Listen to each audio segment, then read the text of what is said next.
Hey everyone, Dr. Aadeel Akhtar here from PSYONIC. I'm here with Anni Berlin, and we just released our video featuring a day in the life of showing Anni doing so many cool things. And we wanted to give a bit about behind the scenes and a little commentary on the things that you saw in there. And you ready for this, Anni? Let's do it. All right, let's go.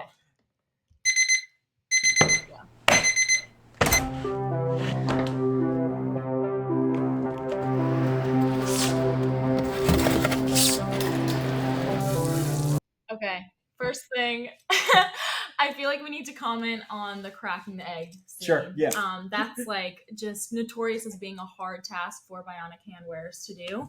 I know for me, getting used to doing that took a lot of fine motor control and being able to proportionally close the hand and do it slowly. So there were definitely a lot of crushed eggs in the process. I would say there was a few takes. I'm sure Joe can throw some in.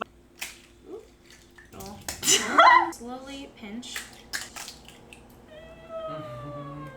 But yeah, took a bit. But yeah, using the proportional speed control of the hand is the most useful. And we have a tutorial video, if anybody is curious, on our YouTube channel. So we'll link it in the description below. And this was actually pretty impressive as well, too. So this is doing a pancake flip with the ability hand. And yeah, you want to talk about how that process worked? Like, how'd you figure out how to do that? Let's talk about it. Let's unpack it. Yeah, the pancake flip, it was awesome. And we kind of got that within the first few takes. I've never done a pancake flip at home. I don't typically, show off like that. So doing it for the video so grabbed it with my ability hand, and then I used my other hand. So it was a two-handed operation for me, as you can see in the video. But yeah, use my other hand to kind of help flip the pancake and get some height. But yeah, we got it within the first few takes. I'm sure Joe can also splice in some clips, because the first few, I probably reacted in a funny way because I was surprised that we were able to do it. So should I just go for it? Go for it. Sorry. Yeah, you look directly. This is actually easier than I thought. Okay.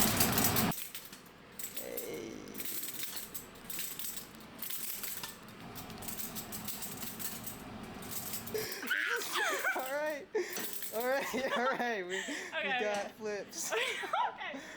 Okay. Would you say that the compliance of the fingers probably helped a little bit on like when you were flicking it up? And I know you were using your natural wrist to flick it up a little bit too on that. Right. But with the flexibility of the fingers, do you think that might have helped at all? Yeah, I definitely think so. Yeah, I felt like I had a good hold of the weight of it with my hand, but I just needed my natural hand to help give me that motion. That's cool. That's cool. Yeah, that was awesome. That was one of the clips that I was just like, whoa, that's like really cool that you can do that. And now I know I can pancake flip. There you go, right? So, there we go. Okay.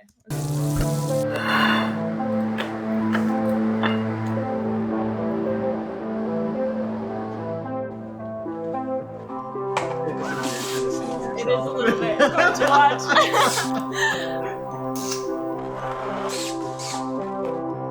So about the toothpaste, we get asked a lot too, like if our users are actually able to squeeze the toothpaste itself too. Have you ever tried that? And would you say that you are able to like even squeeze the toothpaste bottle with the ability hand? Yeah. So with tasks like that, right? Like you could try it in a certain grip or hand position and find that you're unsuccessful. But it's all about finding the right hand position or grip. So in a certain grip, key grip, how we refer to it as key grip, is what I found to be successful for something like that. Yeah. Cool. Yeah. And I figure in real life anyway, you probably wouldn't use the prosthetic to necessarily do the toothpaste. You would just use your natural hand like you did in the video. Yeah, I would hold the toothbrush with my prosthetic, put on the toothpaste, and then brush my teeth with my natural hand. Yeah. Cool. Let's keep going. Oh, good timing, actually. Okay, so for laundry, we actually have some tutorials for our users and anybody interested on how to hold a laundry basket and also load laundry, and then another video on how to fold laundry. So yeah, regardless of if you wear a bionic hand or not, you cannot escape the having to do laundry. And we had to include it, of course. So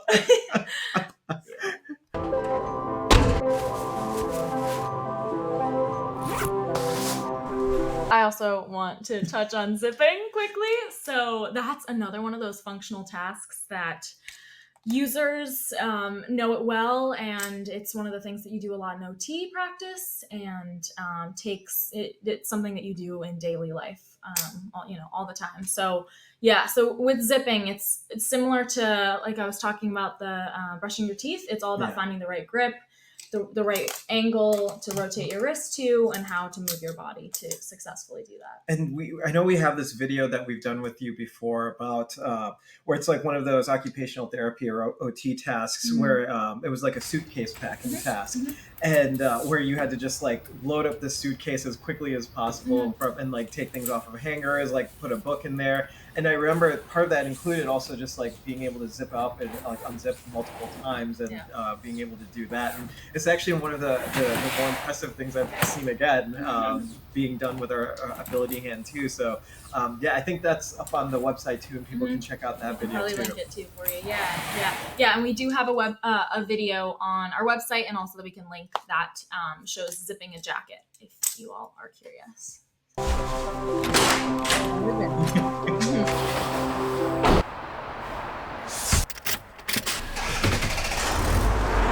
Driving. Do you often drive with the hand? I do sometimes, and I also don't sometimes. Yeah, depends. Do you, in the cases that you do, how do you do it? Like, how do you control the steering wheel and things like that? Yeah, so for me, what feels the safest and what makes me the most confident is keeping my hand off or freezing it, so disabling muscle control.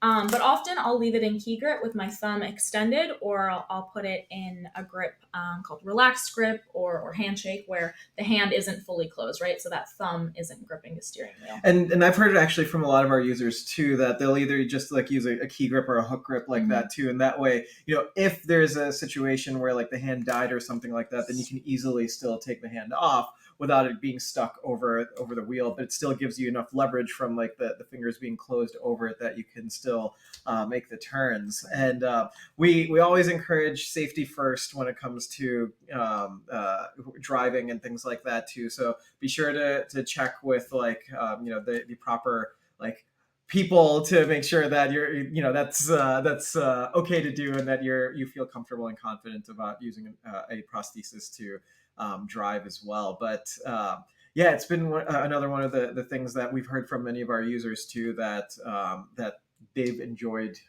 using the hand to do as well. It's helpful too in terms of just balancing out your body when you're driving, right? So instead of I would have to really overextend the side of my body if you're it's a long ride. So it can come in handy there. Cool. We're at the gym.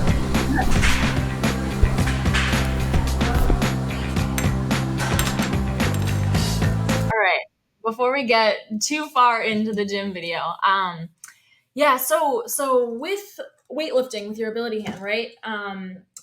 In all of these videos, I'm doing a lot of lightweight exercises, and so if just for everybody, and if you're interested in like in the bionic hand and the device side of everything, if you were going to do heavier weightlifting, you would probably want to opt for an activity specific weightlifting device, right? And because the ability hand, like static load capacity, we usually recommend 50 pounds, and then we've maxed it out at around like 78 pounds, and the next version of the hand, it might be higher as well too than that, but still there are activity specific at terminal devices for specific to weightlifting for a reason, right? That way you can really just like crank that thing and not have to worry about it.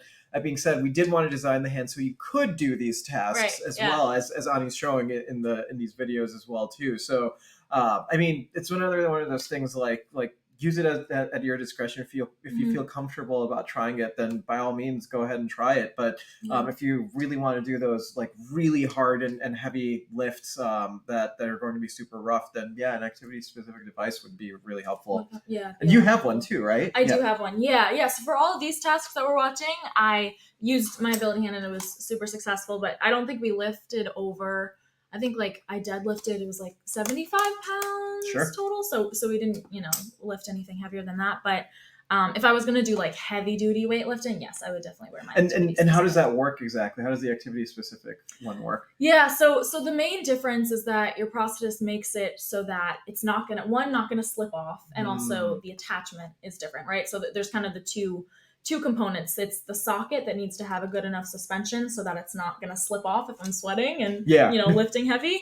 So it's built with like a liner that goes onto my limb, and then there's a pin at the end, so it's stuck onto my arm. And then you can take off different attachments. I have an attachment that's kind of like a clamp, so I can clamp around the bar. But they have so many attachments for different weightlifting activities. Yeah. So super cool. Yeah. Definitely something to check out too, as well, especially for people who are starting to get into weightlifting and have a limb difference as well. Shall we keep going? Yeah. Let's go. Okay, quickly, because we got to the sled part. I just want to note that I had never done that before. Done what? A sled pushing. Yeah. You don't have to run, you guys. In the gym. And so, kind of funny story behind that. Both the sled and another part that we're gonna get to. We saw in the gym, and I had never tried it before, and I've gone to the gym for quite some time now. And Joe and the other person we were there with was like, oh, let's try it. Let's give it a shot. I was like, I don't know, you guys. I don't know if I can do it. And it was awesome. And I want to incorporate it in my workout routine all the time because it was a lot of fun. It's clearly really hard, but a lot of fun. Yeah. That's fantastic. That is fantastic.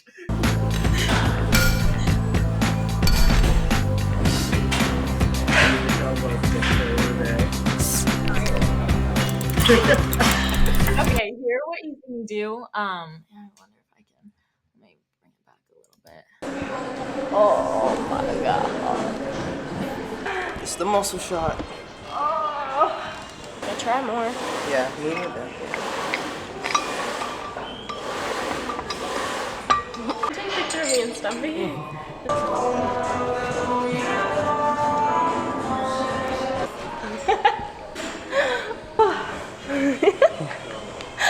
Okay. Good work. So what I'm doing right there, double tapping my socket, so my power switch, that was me freezing the hand. So when we were doing all of these activities, I found it was the most helpful to put my hand in freeze mode, right? So disabling muscle control, for all of you who aren't familiar, it's a feature that's built into the hand so that we can freeze it when we're doing certain activities where we really don't want our hand to let go of the object that we're holding. And so for a lot of these where I was really sweaty and I could accidentally contract a muscle, I found that was really useful because I wouldn't want to, accidentally let go of that lat pull down bar and it just goes flying. And you see me doing it for a lot of the other tasks too. Absolutely. Yeah.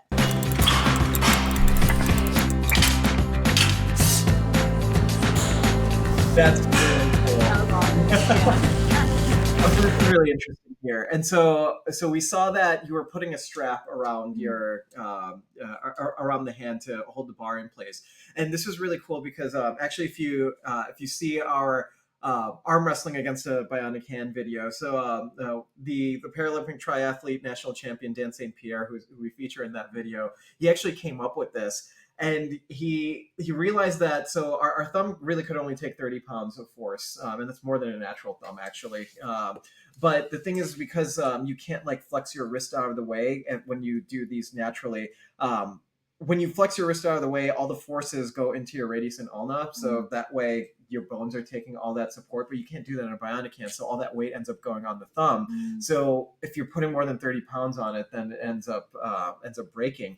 But what's cool about the strap is that it keeps your thumb from hyperextending and keeps it from extending too far out, so that you can actually support your entire body weight on it. And so in that video, I think Dan was showing, he was doing like push-ups on rings and knee lifts and things like that, and then you're doing bench pressing on there, which I think is just super, super cool. And I'm assuming you've done bench pressing before with an activity, a specific one, but you've probably never done it before with a multi-articulating hand. Never. Down to my chest and then up. You're touching your nipple line too. Please, let's be Is that right? Let's be adults about this. No, I'm an adult. I can get like this low. Yep, that's pretty That's the best range of motion you get. That's the range of motion you get. As you go on your back right here, right? And you just go right here, just like that. good. What is it? Yeah. That's so that's really cool. Yeah, that was awesome. And it's a great hack too for those interested. Yeah.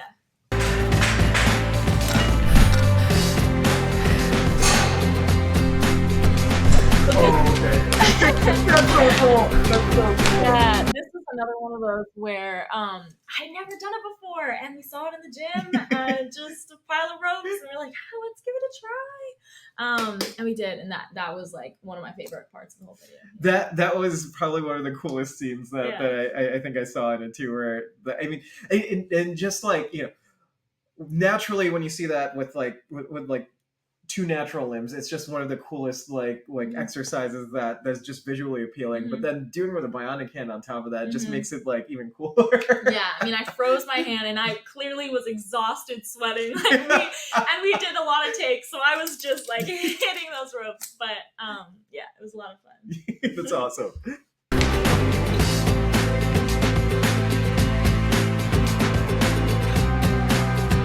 Now we're on.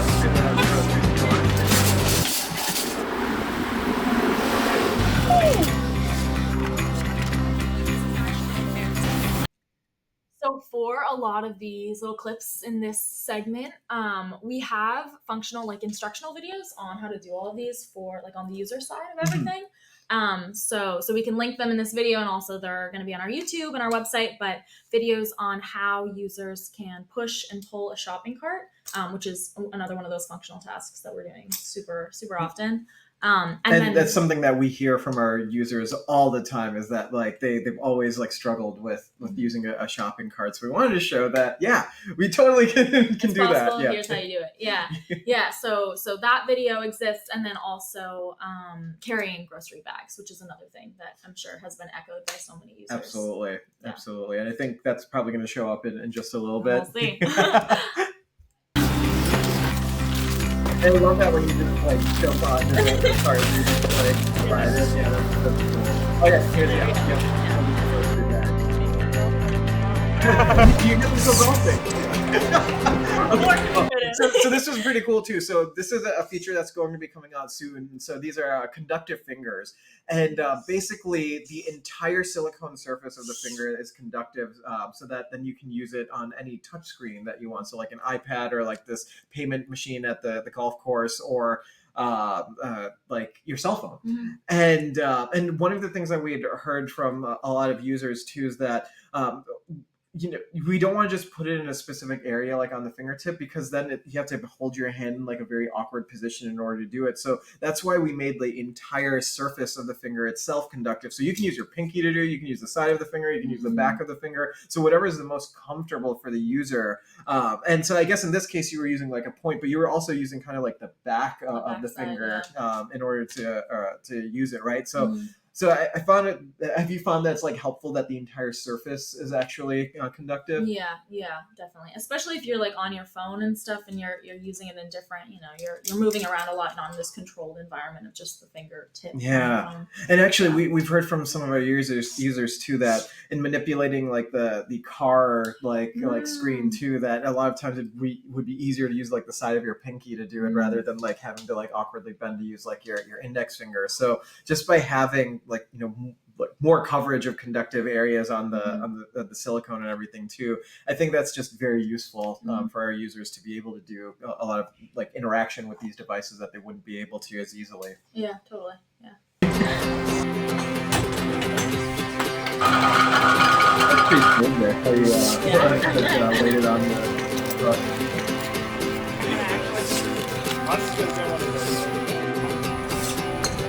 So for this, just a quick aside, I would not normally, if I was golfing, I would not normally go down with my ability hand to put it down. I would use my natural hand to set up the tee, but for the visual, it looked really cool. Yeah, it did look pretty cool doing it that way. It takes time. Yeah.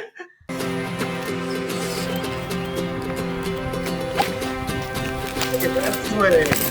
Because let's deconstruct this a little bit, because there's a lot going on here, right? A lot happened. Yeah, a lot went into it. Yeah, I mean, I guess like the learning side of it all, I had never gone golfing with a prosthetic before, with my electric prosthetic. So this was within like, we had gone to the driving range a few times before this, but this was within like the first week of learning how to golf, right? Wow. So maybe we had gone, like I had gone once or twice before. And a lot of the learning process was figuring out what grip to be in, what angle to rotate my wrist to, and then also just normal learning about golfing, like how to position my body and how to swing and how to follow through. When you bring back, you look at the club and you take your eyes off the ball. Okay. You're right. Okay, not as good, but I see that every time I look back, which I have been doing, I'm now conscious of. I feel better. Yeah. Push your torso instead of your feet. Okay. That was one of my best shots, guys. Got past the flag. There you go. Everyone take a look. Everyone take a look, please. Announcement from the end. I haven't put with the prosthetic, but I like play a mean mini golf. Yeah, I don't want to say that and then not be true. Putting one arm is like, I just keep my arm straight. And something that we found really helpful that you might be able to give more insight on is the thumb rotator lock. Yeah, and so typically, for example, if you go back into one of those grips, so if you go to the tripod, for example, or like one of these grips, so when you try to go ahead and close it, if you try to move the thumb, it's kind of like locked in position, so I can't really move this out of the way very easily, and that's on purpose because then if you're holding something heavy, you don't want your thumb to slip out of the way. But where that can become problematic is in something like a dynamic swing, like golfing, right? Because if the thumb isn't flexing out of the way, then your form is going to be very stiff, and you kind of need the golf club to be able to dynamically like shift in your hand. And so we took the thumb rotator lock off specifically during the golfing, and it's a setting that you can do on the app, the PSYONIC app. Yeah, you just toggle it on and off. And so when you toggle it off, so when you were doing that swing, I'm assuming then the thumb was actually rotating out of the way. Yeah, so it was able to move, and we found like throughout just the learning process, like the compliance and the thumb being able to move was just made it less stiff, and for something like that you need more movement, right? You need more flexibility. Yeah, and that allowed you to be able to get like a more complete swing on that and just launch that ball out there. No, it was a lot of fun. Made my brother jealous. Yeah. Golf poses. I have no clue what golf poses are.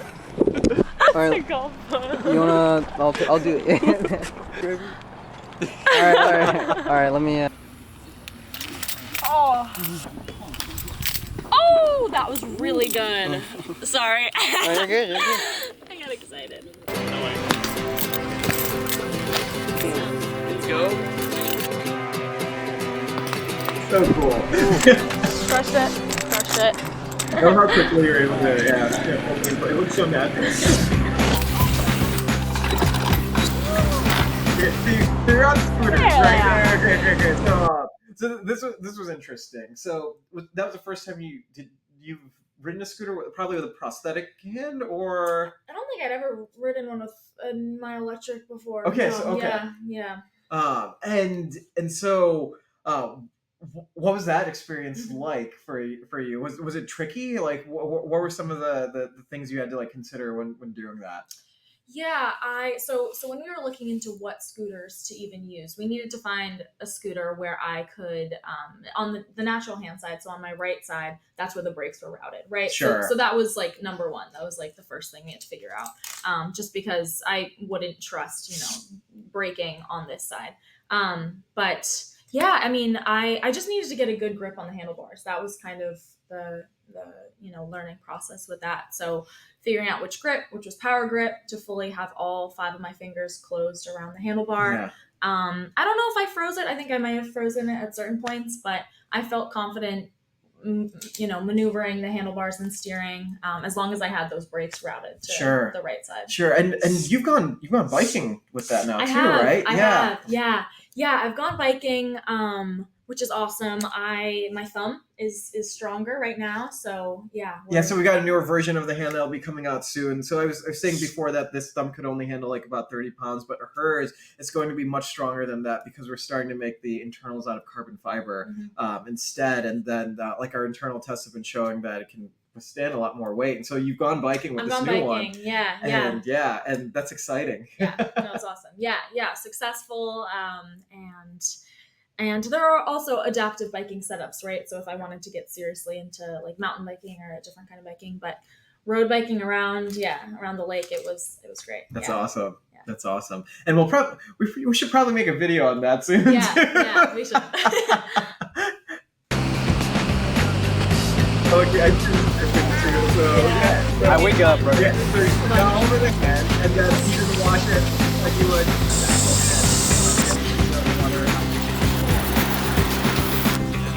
That's funny. Oh my god. Wow, I can't believe it. Oh,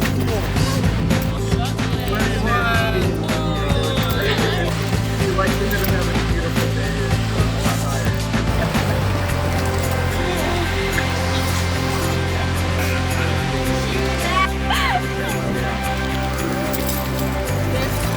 Funny little side note, this clip we probably retook like 15 to 20 times just because San Diego, again, like prime time, it was towards the end of the afternoon, beautiful day, and there was so much traffic or just people coming in and taking the shot, so we re-rode that shot so many times.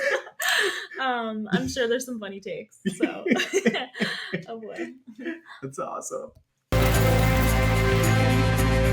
Okay, and this is honestly like my very favorite part, that you actually went paragliding with the ability hand. And so what's crazy here too is that, so just to like kind of set up the shot, I went paragliding right before you did, and that was my very first time paragliding ever, and it was crazy because I'd never done. I think you had done it once before, right? And so we just wanted to make sure that, you know, we've never been to Torrey Pines and seen like the paraglide, like filmed it ever, and how we would actually do that. And so I think we've got clips of me like using the Insta360 camera too on there, but I was much more scared than I think you were. Maybe a little bit, yeah. And so I think one of the coolest parts too is going to be coming up in this as well too, where they actually let you use the ability hand to control the actual paragliding. And let's get to that, because that was definitely like one of the coolest things I had seen. I didn't even realize that they were going to let you do that, especially for your first time there at Torrey Pines doing this, and I was just like, no way.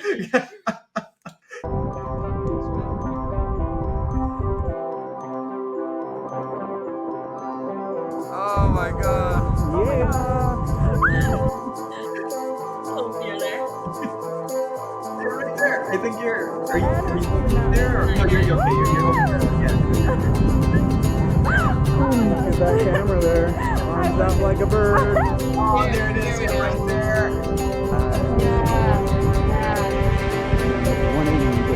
So what was that like for you?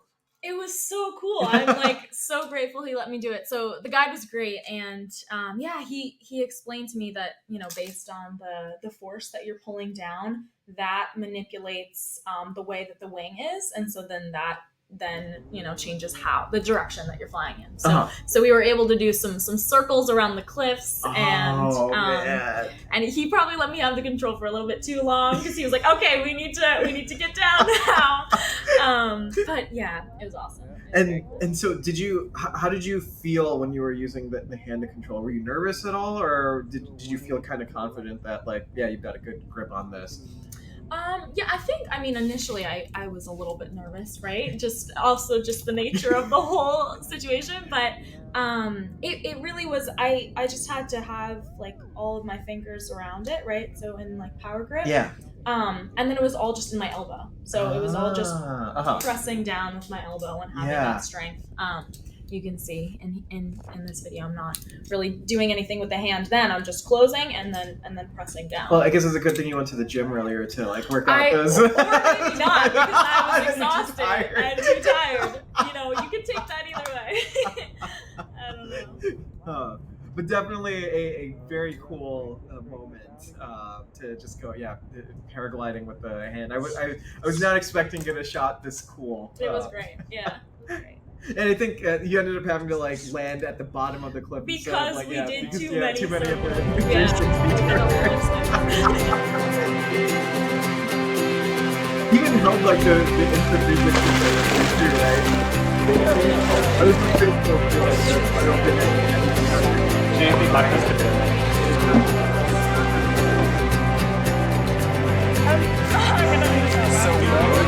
Here, just want to touch on cutting and you know things that you're doing in the kitchen, because that is a very another daily thing that we're doing all the time, right? So a lot of functional tasks.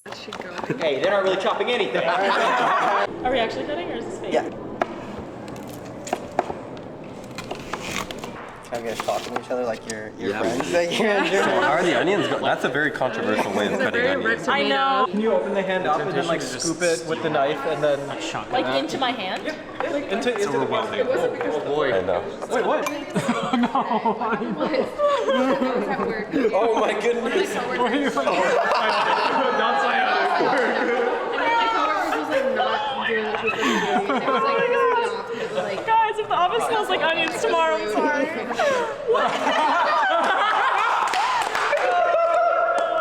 You can see here, this is like my normal strategy for cutting, where I'll apply pressure with on the front of the knife with my ability hand, and I'll use my natural hand to really like wield the handle of the knife.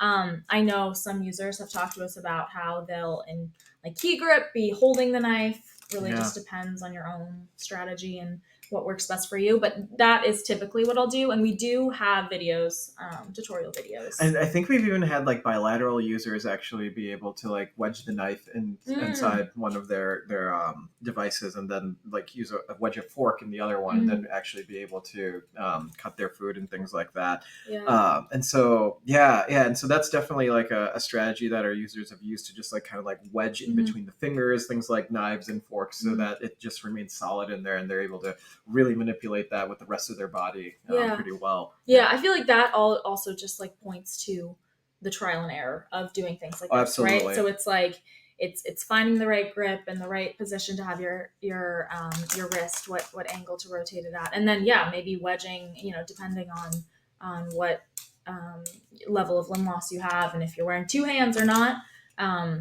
Wedging it in between the fingers. And that's actually an important point that you bring up too. So, I mean, a lot of the ways that you're doing this stuff aren't ways that you would think about doing if you had, for example, two natural hands, right? Because you're adapting to like the actual situation that you're trying to accomplish. So you might be holding the knife in a different way. You might be like, you know, applying pressure on the end of the knife in a different way than you would if you had like two natural hands and things like that.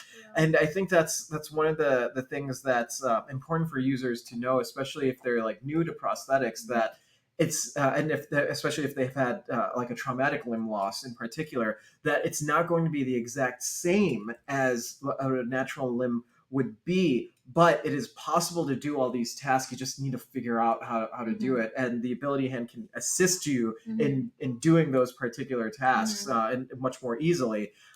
But it's not going to be the same. No, and that's why like you need to figure it out. That's the main motivation behind creating all of this support to help users. I mean, even for many of the tasks in this video that we're seeing, like you've tried like many times, many different combinations of things to get it right.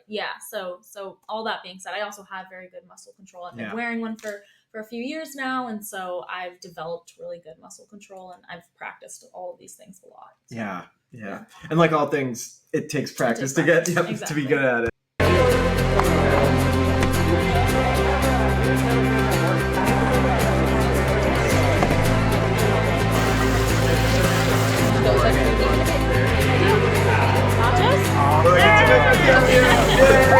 Okay, so this was one of the coolest things I had seen too, and I didn't even know that you guys were doing that too. And once I saw it later, I was like, "Wow!" Tell me about that. I mean, we just wanted to make fire. I couldn't do it again.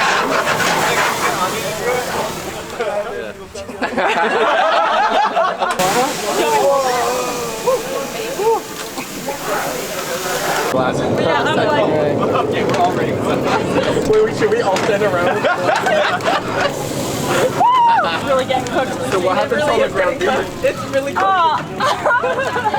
You want me to do it again? Yes, please. Okay. And I gripped the end of the pan with my ability hand, and it was like the grease that we were kind of flicking back up, and then it would catch flame. You actually did that with just your ability. You weren't even using your natural hand to do that one. I was just like, whoa, that's crazy. Which was probably better because I didn't feel the heat. So I was like, I'm sure that pan got hot near a flame. Normally would make me nervous. This hand was fine. I don't really know if it was hot or not, but Oh, that's fantastic. It's funny because I've heard from some of our users too that they've just like touched like a grill, like flipped burgers on a grill directly, and I'm just like, whoa, that's kind of crazy.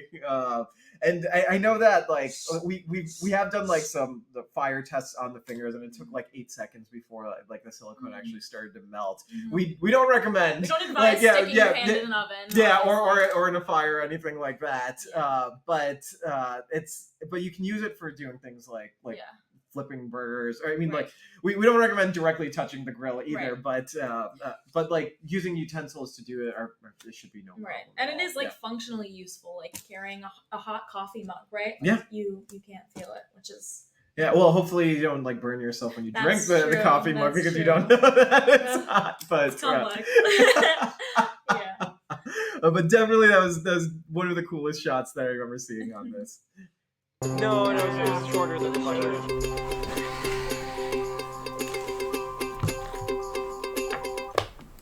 I just love that scene right there where the music just stops when you plug it in, so satisfying. as well too. And so, one of the things that I just love about this video too is that it highlights that you're also not afraid to try all these different things, right? And I mean, I think that's one of the reasons why we called it the ability hand, because we wanted people to understand that they have the ability to do all of this stuff, even without a prosthesis. They have the ability to do all this stuff.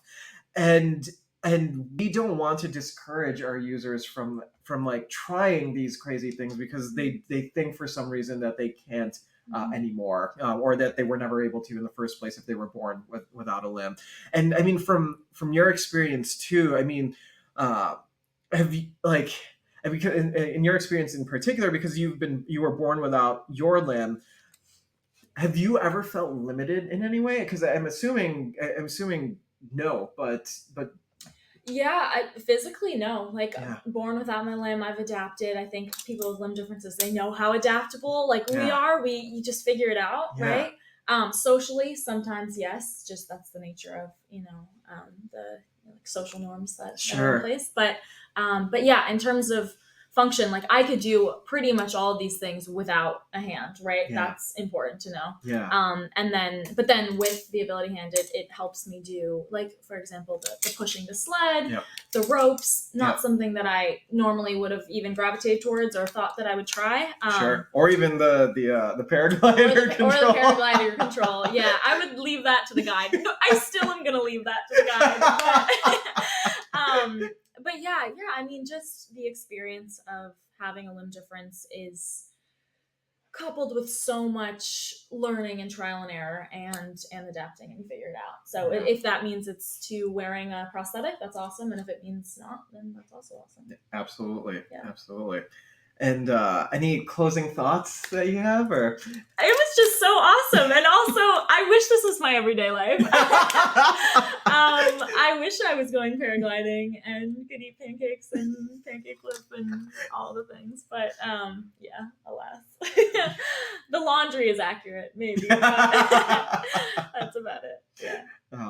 So thank you guys for watching our commentary here on our day in the life video with Anni, and we're gonna have a bunch more cool videos coming out showcasing the ability hand in both like the human and the robotics context too. So please like this video if you enjoyed it, subscribe to our channel, and we'll see you next time. Bye.